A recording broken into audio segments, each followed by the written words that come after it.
What if your worst nightmare wasn't just a dream, but a warning? Falling pianos, flying pennies, and the Tower of Doom. Y'all, we're diving headfirst into what might be the wildest story in horror history. Welcome back to Fresh Film Talk. I'm your host, Lavelle Revels, and once again, we have Michaela Boyd in the building. What's going on, Michaela? I am so excited to talk about this one. This is definitely another one of the good ones that we've watched because, man, the one back in March, I was so mad that I spent money to see that. What you talking about? What you mean? What was that? The woman in the yard. Yeah, I was so mad about that. Let's erase that from our memories. So today we are giving you a full spoiler review of Final Destination Bloodlines. I'll be honest with you. So I thought this movie was gonna be whack. When I first heard about it, I was like, "Damn, they gonna make another Final Destination film?" And then I saw that teaser. It caught my interest a little bit. And I was like, I ain't gonna see it. But then I started hearing like good reviews about it. And then my boy told me, man, this is a better horror movie than Sinners. I was like, what? Better than Sinners? So I was like, all right. So immediately I was like, look, I'm gonna go ahead and watch it. I'm gonna do a review on it.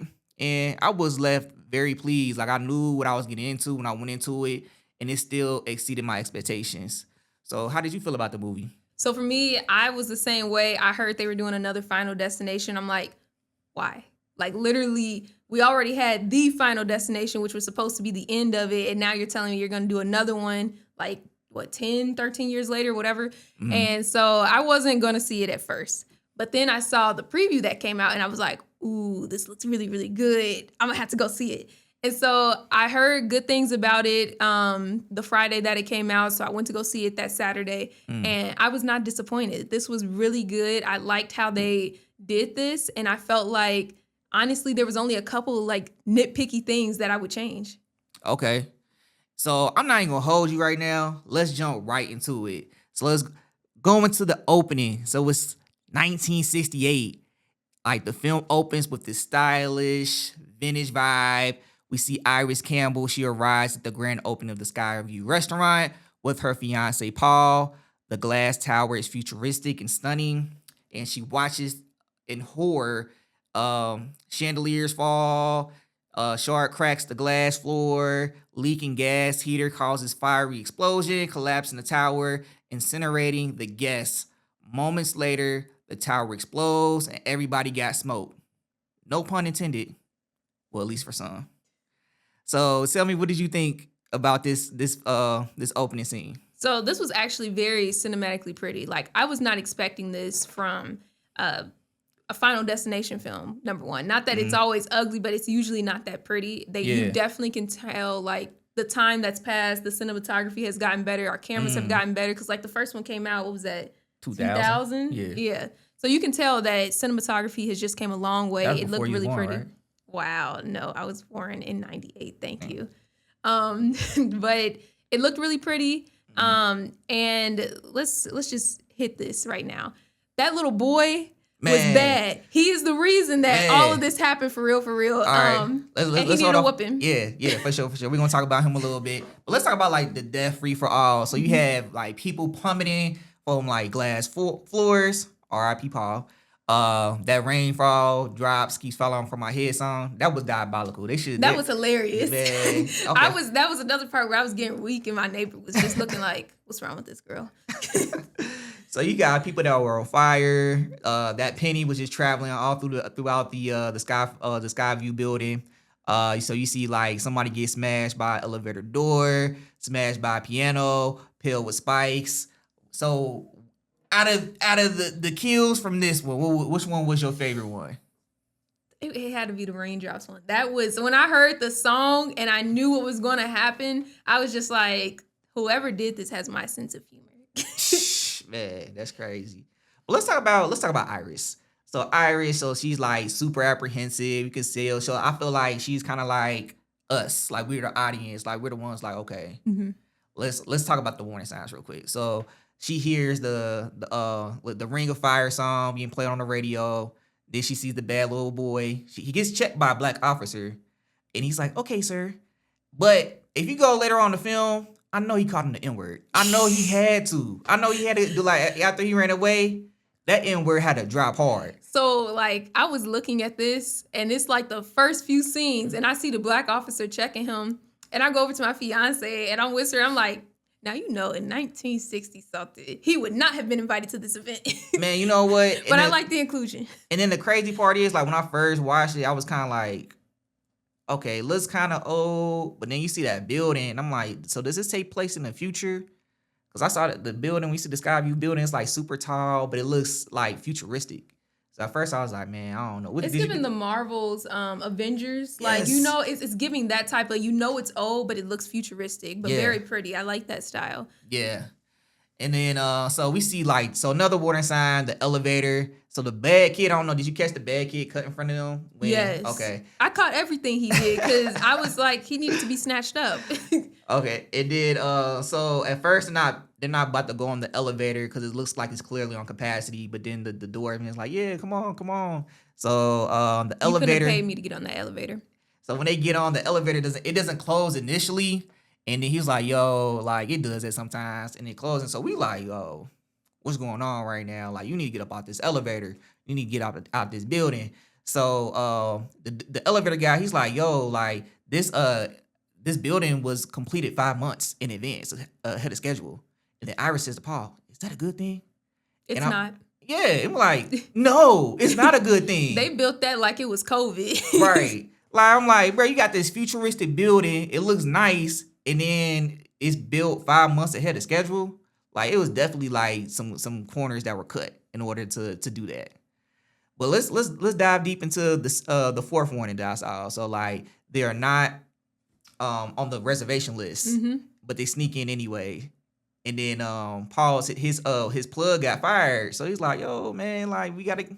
So what you feel about that part when you start? So did you start getting antsy around that time? Yes, there were so many signs. I was like, hey, I just go home.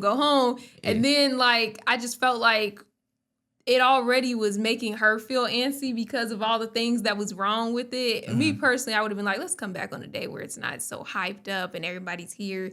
I also want to make sure that this place gets a couple of safety checks done because I would have been in there seeing a couple things like, no, this doesn't look safe. Yeah, so she cuts her finger on the rose. You can see the nausea on her face when she looks down on the glass building. Then you start seeing, like, the chandelier, the steel that's holding up the building. And then you see that black woman. She checks on her son, who clearly is not supposed to be there, just by the way he's, like, hiding out.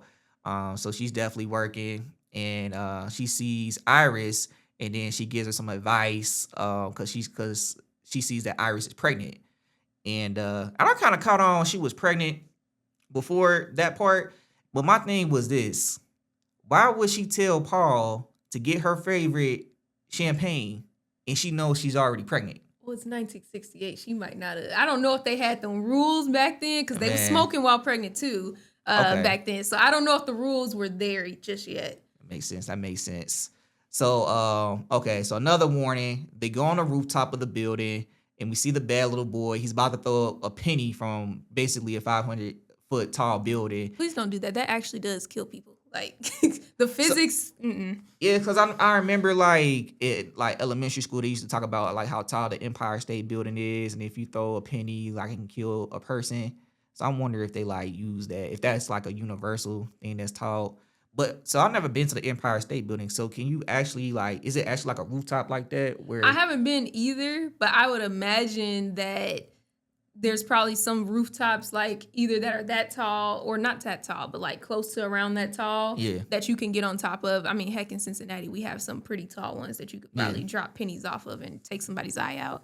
Yeah, for sure. But so he stopped, but before he throws a penny, he stopped by security. And then that's when he calls him a fat ass. Like, so that's why I said, bro, I know in my heart he called the black officer the N-word. I stand by that. But Paul, he does propose to Iris and they get engaged, you know? Although, okay, that ring was super small, man. It's only got halfway to her finger. He couldn't even really afford the restaurant, to be fair. He got what he could, like, and it looked pretty on her. Plus, she pregnant, you know, she's starting to get a little swollen. Yeah, that's true. She say that, though.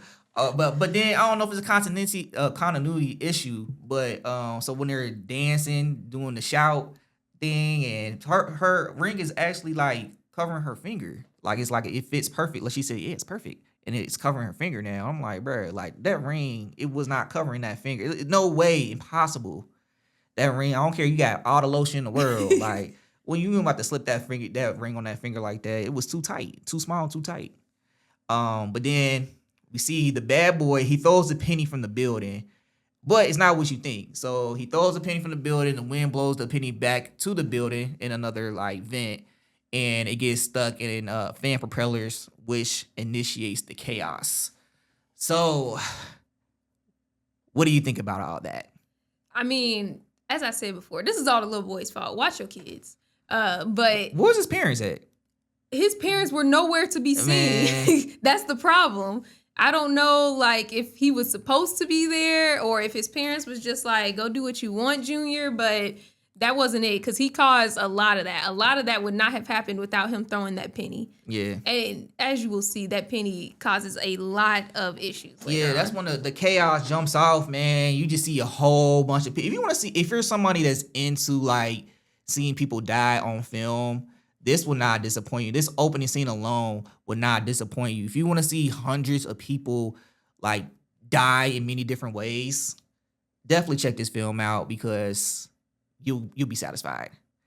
But in the midst of everything, she does find the black boy, and I keep saying the black boy like that, but because it's gonna make sense later on. So she does find the black boy, and once it looks like everything is going their way, they'll find a way to survive. They both end up falling to their deaths. Gruesome for her, because she was like something like what do you call those things? It was just holding her finger. Yes. And she was just holding on, and then her finger just like rips off. And then they both all plummet, and then she gets impaled with a spike, and yeah, it's crazy. So let's talk about Paul. So Paul is Iris' husband. He's like having the worst luck. So as I mentioned earlier, he's not on the reservation list. His reservation plug gets fired. And then once he gets engaged, finds out he's gonna have a kid. Okay, that's not bad. He wasn't sad about that. He was excited. No, okay. You gotta let me finish a little bit. You gotta let me finish. That's not the worst luck. Okay, but after you find out about that, this is probably like the happiest day of your life now. Like everything, once it seems like it's a twist, a fated twist of fate. He ends up falling from a 500-foot building to his death, plummeting. So, yeah, I feel like that was like going from having a bad day, the best day to your life, and then you're dead. I mean, that's what happened. You said the part about him finding out he had a baby, like that was the bad part. Nah, I mean, I don't know. It could have been. I mean, Iris was like, happy. Man, so you're happy? You happy you gonna be a pappy? And then he's like, yeah, for sure. This is the best day of my life. I was scared he was going to be mad too. Man, why? Because he seemed like, I don't want to call him a simp, but he seemed like one of those guys that was just like, I'll do anything for my girl, make sure she's happy. I'm trying to make sure, I'm a... Well, that was before we find out what sets it off. And I was like, I don't know if is he going to set it off? Like, you on edge when you're like, nobody's died yet and it's coming. So it's like, oh, is he going to like break her heart? And then like, she going to push him off the thing or something? Like, I don't know. You got that from him? I don't know. I just didn't know what he was gonna do. All right. Well, yeah, he was a ride or die for Iris, and clearly he died. All right. So let's talk about the your boy, the bad kid. So initially, the way they was portraying him a little bit, I kind of thought he was like, I thought they was going a different direction, because it kind of seemed like he was like an omen kid for a second. So he basically triggered the events. So as I mentioned earlier, where was his parents at? And then he calls the adult a fat ass in the N-word off camera. We didn't see that part; it was edited out. But and then like even like when the chaos was breaking off, they were trying to get on the stairs, and he was pushing adults, like grown adults, out of my way, children first. And then he looks back, and then like when the stairs start to crumble, he looks back up at Iris, and then because a whole bunch of people just fell to their deaths, he looks back up at Iris, and then runs away without a flinch. He goes down those steps, and I'm like, yeah, he probably causing all this type of stuff. So I'm thinking like he's gonna go a different direction and follow him.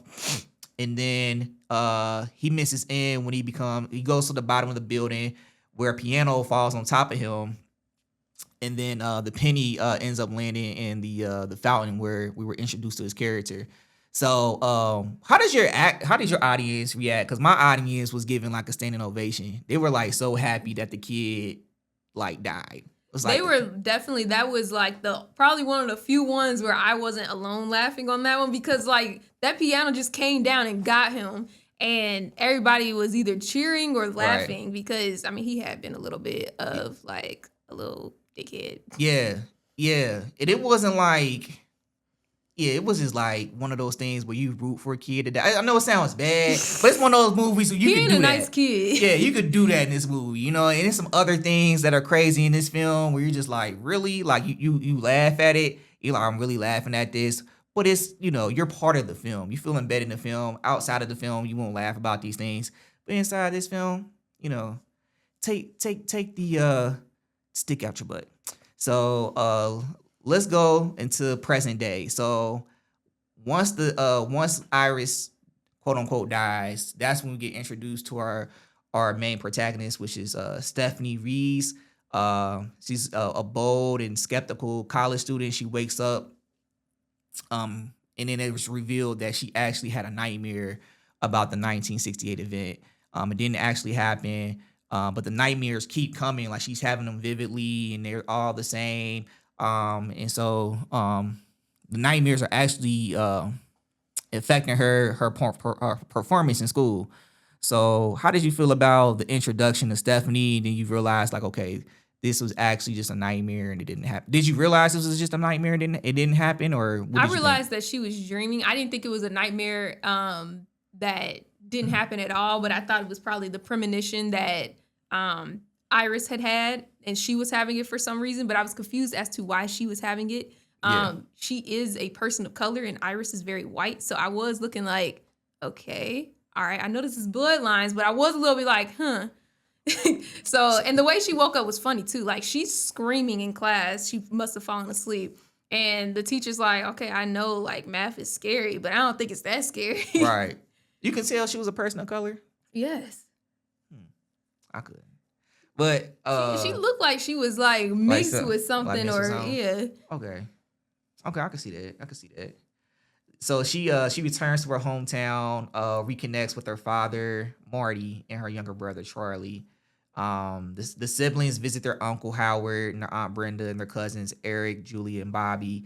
When Stephanie brings up Iris, Howard explains that Iris raised him and Stephanie's mother, Darlene, in an overly strict, protective way. He describes Iris as crazy, and also the reason why Darlene ended up leaving her family.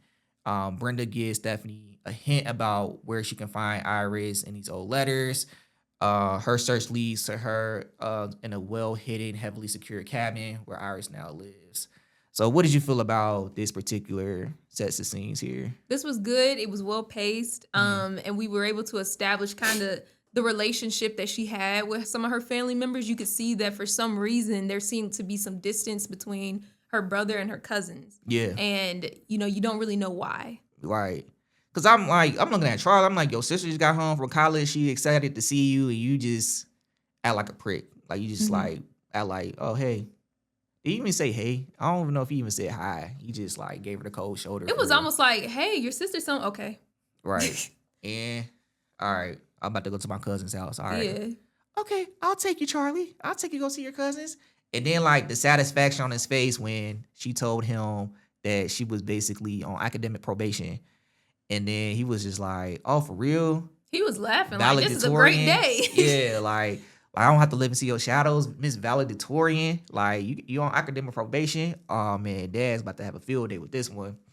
And then even the cousins were kind of standoffish. Only the youngest cousin was like a little bit nice to her. Yeah. And it was probably because he was looking for his turtle, so he didn't have time to be rude. Yeah, man. I didn't like how Charlie was like, man, she's on academic probation. Just like out of nowhere. Just said it like, yeah, like she's like, and then the other cousin, he's like, yeah, welcome to the club. Like, you know He what I really mean? was like, yeah, you gonna flunk out and be with me. Right. And so, yeah, man. So we see Charlie. So he's basically like with Julia. He's like they almost have like a brother sister relationship. And then even talking about the prime date and all that. And then Julia even throws some shade at Stephanie as well, which is I crazy. did not like Julia at all. Nah, she didn't even have any like redeemable. She I feel like didn't. everybody basically had like some redeemable moments and the reason why they acting the way they acting. But Julia, yeah, she didn't have enough screen time for that one. Like Bobby was at least like funny, where you could kind of be like, look, he may sometimes be a little bit of a jerk, but he's funny and he Yeah. like just has that personality that you're kind of drawn and interested to see what happened. The youngest cousin, he was sweet. He was the only one that wasn't being totally mean to her. Yeah. And I think like other family members too, like even the little brother, he redeems himself, and you see why he feels that way toward his sister. But Julia, she was just mean, and I was like, yeah, I don't really care about her. Yeah. So going to the next scene, we see Stephanie. She visits Iris. So Iris confirms she has cancer. And Stephanie tells her about her nightmares, and this we end up knowing that they're actually premonitions and things that was supposed to happen, and that Iris actually disrupted Death's design, and Death is retaliating, hunting down the survivors in order in which they were supposed to die, and also their descendants. Paul was the first one to die over decades. Iris tracked down Death's pattern and wrote a handbook about Death's designs, rules, and anomalies in a cinematic gesture. She allows herself to die, impaled by a flying weather. A weather vane. It was one of, I don't know what people use them for, but it Yeah. like shows the north, south, east, and west, and it usually spins around on the rooftop. Yeah. And then, but that was her way of like getting Stephanie to believe her, which I thought was kind of, I mean, it makes sense for the story, but it was kind of dumb. Like, why would you do that? Especially if you're trying to keep your family safe. My thing was, I think she was sitting there like, you all think I'm crazy. You thought I've been crazy for years. You don't believe me. You know what? I'm going to show you I'm dying anyway. Right. And quite honestly, if I was in this world, cancer or gruesome death, part of me's like, man, I'm going to be taken out by cancer?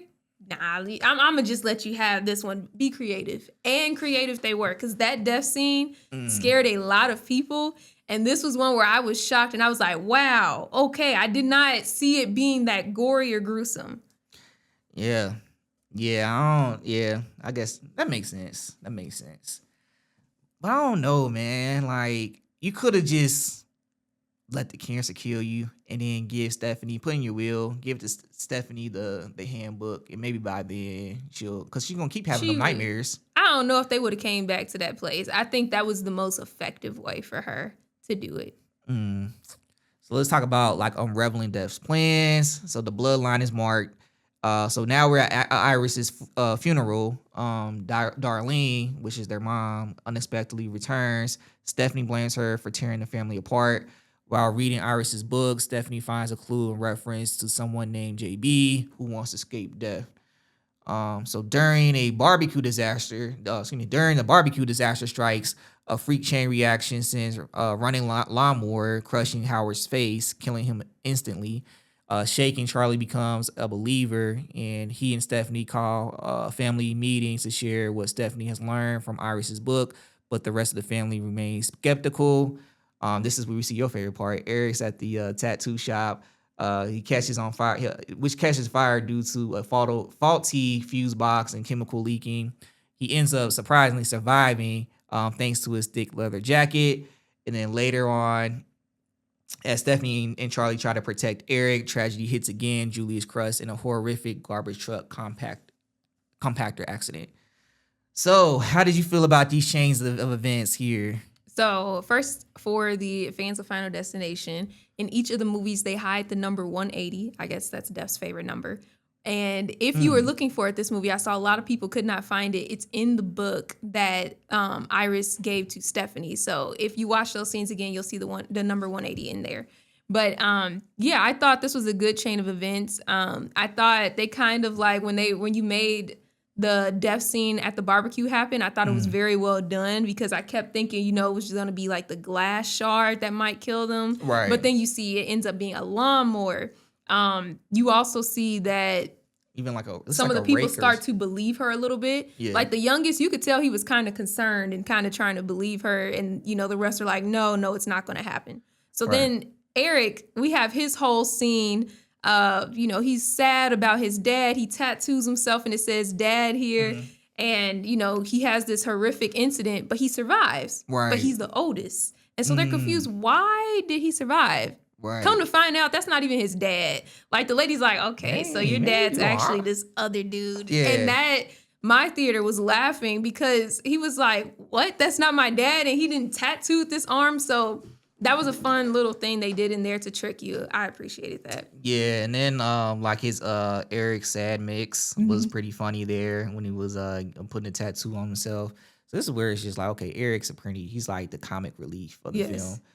And then we also see like the penny from the 1968 disaster, and also like Easter eggs from the previous films as well.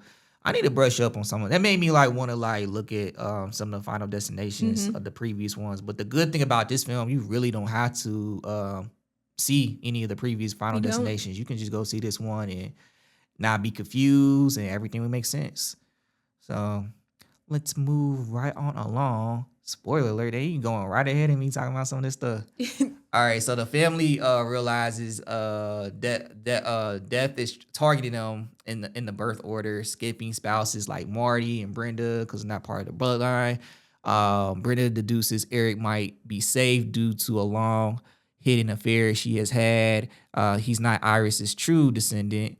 Desperate, Darlene brings the siblings to meet JB, who turns out to be the enigmatic William Bloodworth. So William Bloodworth, you will see in the previous films, which is Tony Todd's character, and he ends up being the little boy that was actually in the start of the film who was saved by Iris.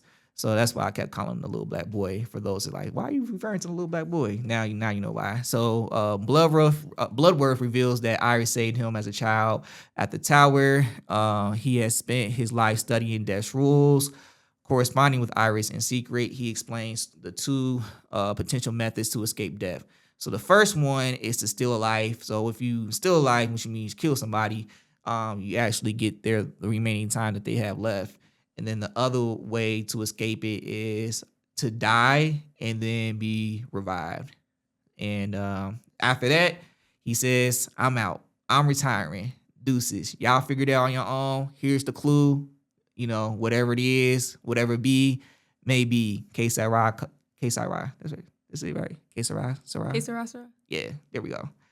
And then, but the thing is, he gives like an emotional speech at the end, which I heard was actually off script. I did too. I heard the people who made the film knew about his terminal illness, and essentially they told him to speak from the heart. And so this was not only kind of the character's goodbye, in case they do make more films, but also his goodbye to the world. So rest in peace to Tony Todd, a.k.a. the best Candyman. Okay, I know that's right. Damn, you got some heat with Jordan Peele, huh? I don't got heat with it, which is not even his film. He EP'd it, but put some respect on Black female directors. But I do think that, flowers should be given to him because he did a great job. Who directed that film? I don't want to mispronounce her name, but I think it was like Nicola. What's the respect at? I can pull up her name and we can put it up there and we can put her picture. Yeah, you can edit that in. Okay. Yeah, put her picture. It's like, I swear, it's like Nicola something. Man, here you go. Look, I'm just spreading Where's the word. Where's the respect at now? I'm just spreading the word. You making me, I got my notes for this. I don't have my notes for Candyman. But I know Jordan Peele, he produced it. I wasn't saying he but everybody say that's Jordan Peele's film. No, I want it to be her film. But he was part of it, though. Yeah, he a part of it, but when Jordan Peele, he did Get Out, and that's his film. But when we say the EP, we don't say the EP for his film. But you don't even know the name of the director. Yes, but I'm going to get it. I mean, Jordan Peele, that's like the household name at this point. Exactly. That's why I'm saying Jordan Peele to make it easier. No, we're going to say her name. Okay. And we're gonna put her picture up and everything at the end of this. What's her name then? You going to Google it. You going to make me look it up. And you got to pronounce it correctly on the first time. Pronounce it correctly? Let me see. Yeah. Nia DaCosta. There you go. Nia DaCosta. Okay. Shout out to Nia DaCosta. Shout out to Nia. All right. So how? But let's talk about. Let's circle back a little bit. So let's talk about how easy was it for them to like get in that location, the hospital. I feel like it was real easy. They just popped up like, "Hey, what's up? I know you got a dead body on the table over here, but we're here to see JB." And I was like, "Oh, okay. You just get into the part of the hospital where I think it's a coroner office. Yeah. You just get into that easily." Okay, because I'm like, okay, that makes sense. Because I'm like, are they doing like some black market like type stuff down here? Like, what's going on? But I wonder like if they if it's like that in the previous film. I got definitely check out the previous film for that part. Probably make a little bit more sense. I felt like they normally kind of contacted him, and some of them they did pop up randomly. I don't know. This hospital's easy to get into. Crazy. All right, so let's talk about like the strategies against death. So like the failed strategy with Eric and Bobby, they try to use the revival method to cheat death. Eric gives Bobby a piece of candy that contains nuts, hoping it will trigger his allergic reaction. At the same time, a magnetic malfunction in the MRI room causes the machine to rip out Eric's metal piercings. A nearby wheelchair is pulled by the magnet, slams to Eric, and killing him. While Bobby, struggling to breathe, stumbles towards Eric, but a vending machine malfunction happens, and a spring shoots and strikes him in the head, killing him instantly. So, in this part, it was kind of funny because it was like that's when they was talking about like killing those babies. That was, and then it was just like. I was like, damn, I'm really laughing at this. Like, but it sounds terrible, but they really like. He was basically like, we're going to have to try to kill you and revive you. And he's like, man, I don't know. I don't really want to do that. And he's like, well, look, if you kill a random person, you don't know how long they had to live anyway. You could die tomorrow. And then there's a baby ward right next to it. So they look at that and they're like, no, baby? No. Yeah. And I was like, this is funny, but please do not kill the baby. Yeah, man. And then the way that Eric died, man, that boy got folded up like a napkin, man. Just in that. That was crazy because I was not expecting like that to happen. I thought the other brother would get in there and the other one would die trying to save him. Mm-hmm. Yeah, I thought that vending machine was gonna fall out on the way they were setting up. And there was a lot of things I like about the film as well. It was a lot of like pump fakes where it's just like once you think it's gonna go one direction, it goes a completely different direction that you don't see coming.